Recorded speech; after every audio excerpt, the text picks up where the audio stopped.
Hundreds of private emails have been hacked from the computer server at the University of East Anglia, and they're being used by some global warming sceptics to claim that the work of the university's Climate Research Centre is somehow scientifically flawed. The emails were sent between British researchers and their counterparts in American universities, and it's the language that's been causing the stir.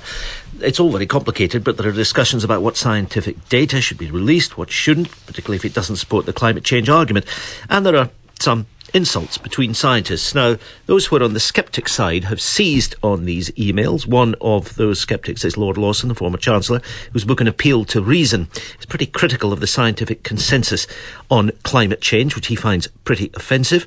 We're also joined by Professor Robert Watson, Professor of Environmental Science at the University of East Anglia, Chief Scientific Advisor to the Department of Environment, former Director of Sustainable Development at the World Bank. Good morning to you both. Good morning. It's a confused and slightly technical business, this, Lord Lawson, when you get down into the nature of the argument. But fundamentally, what is the point that you take from this leak, and what do you think should happen as a result? I'll tell you, but may I just first say that I think, Jim, you misdescribed me as being a sceptic about the science. I'm open-minded about the science. What I am is extremely sceptical about the policy. However... that's a fair clarification. Fine. Coming on to your question, this is... I am open-minded about this too. I'm reserving judgment. But it is clearly a very, very serious matter. On the face of it, it looks as if the raw data were being manipulated in order to prove what they wanted to prove, that they were refusing to allow other scientists outside access to the raw data, that they were talking about destroying various files in order to prevent data being revealed through the Freedom of Information Act, and they were trying to prevent other scientists, dissenting scientists, from having their articles published in learned journals. Now, these are very, very serious things. It may be that there's an innocent explanation for all this, but what is absolutely clear, because this is the basis on which on policy decisions are being made to some extent by the government and by governments around the world, it is also tarnished very badly the international reputation of British science. There needs to be a fundamental independent inquiry to get at the truth. Right. Professor Watson. These scientists at the University of East Anglia are both honourable and world-class. Their data is not being manipulated in any bad way whatsoever, and it is totally consistent with two independent data sets in the United States, one at NASA and one at NOAA, the National Oceanographic and Atmospheric Administration. And so I think while some of the wording in those emails is inappropriate and should have been more careful, these scientists are not manipulating or hiding anything. There's absolutely no doubt the world's climate is changing, and this data set, along with other data sets, proves that beyond doubt. Now, does this, as Lord Lawson suggests that it does, cast any doubt? And, you know, a lot of people listening to this won't know the contents of this email. They'll be wanting to know the truth about data on which policy is being based. Can they trust the judgments by the Climate Research Centre? Surely that is the important point. In my opinion, absolutely yes. UEA work with the British Met Office, and they're absolutely beyond doubt that they have not manipulated the data in any negative sense. And as I've already said, it is totally consistent with other data sets across the world. Lord Lawson.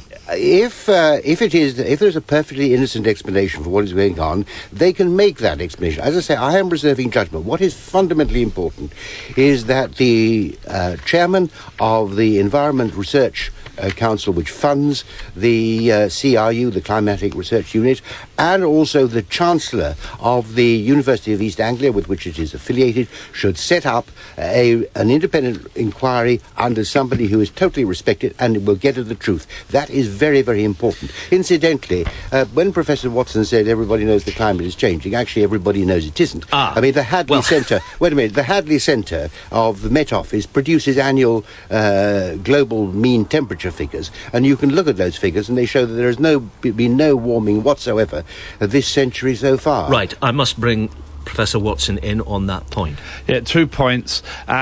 The university is trying to get permission from all of the different meteorological organisations across the world to completely allow this information to be made freely available. They don't own the information. They're trying to make it available now so everybody can see it's open. Secondly, there has been no significant change in climate in the last 10 years. Well, can I just interrupt you there? Because the point Lord Lawson makes, which he makes in his book, and many people make, is one which does confuse people because they can't reconcile recent data with the claims of a longer trend, and the argument is made that this may be just another trend which is cyclical, and so on. It's the heart of the argument that divides the sceptics and those who follow what is the general scientific consensus. Can you explain to people what the problem is here, Professor Watson? Yes, there's no difficulty at all. If you look at the record over the last 100 years, there's no doubt the Earth's climate has warmed about 0.75 degrees Celsius. Land areas warming more than the oceans, high latitudes warming more than the tropics. If you actually look at the last 50 years in particular, there is absolutely no way we can explain the observed changes in climate on natural variability. They can only be explained by human activities. Now, there's a cyclical thing that every 10 or 20 years, you do get periods of smaller and larger increases in temperature. And so Lord Lawson is absolutely correct.